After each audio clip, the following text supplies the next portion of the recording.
سیروانی نوێ لەم هەفتەی خولی نایبی تۆپی پێکوروسان کە هەفتەی 11 بوو بردنەوەیشی گرنگی دەستەبەر کرد. سیروانی نوێ لە یاریگای ئاشتی میوانداری یانەی دەربەندیخانی خاوەن پلەی چوارەمی خولەکەی کرد.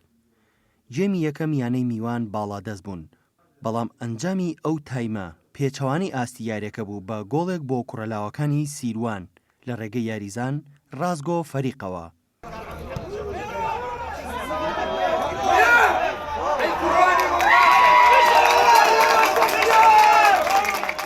جێمی دووەم تا خولەکەکانی سەرەتا هەردووتی بە بەهێزی یاریان کرد، بەڵام هەڵەی گۆڵپارێزی یانەی دەربەندیخان دوای تۆمارکردنی گۆڵێک لەلایەن بەهادین بەکرد کاری کردە سەر ئاستی یاریزانانی میوان و کوڕانی سیروانی نوێ دەستیان گرت بەسەر تەواوی یاریەکە و زۆر باش یاریان دەکرد و چەندین جار نزیک بوون لە گۆڵ تۆمارکردن تا لە ناوەڕاستی ئەو جەمەش گۆڵی سێم و دڵنیاییان لەلایەن هەردی سەفادینەوە کرد.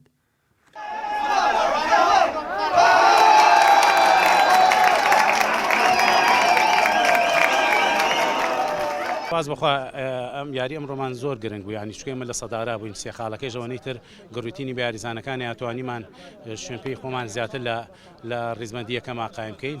هیوادارم ئەم یاریزانانەوە ئاسی پێشکەشەکەم بتوانن بەردەوام بن و بەم کۆمەڵە گەنجە یاریزانە باشەوە ئەو سێ خاڵیش کەم نییە کە لەگەڵ یانی دەربەندیخان یانێکی بەهێزە.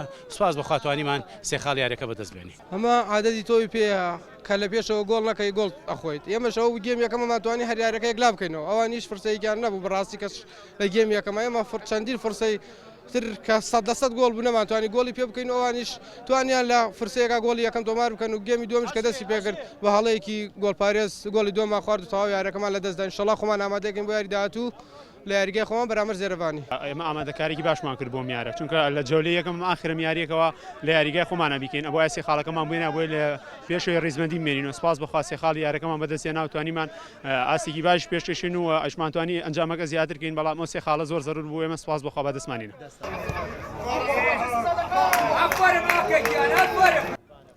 سیروانی نوێ لەسەر یاریگای ئاشتی سێ خاڵی گرنگی یاریەکەی ئەم هەفتەی خولی نایبی تۆپی پێی کوردستانی بە 3 گۆڵ دەستەبەر کرد.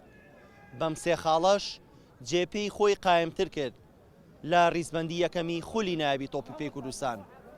محەممەد حسێن گەلی کوردستان، سلێمانی.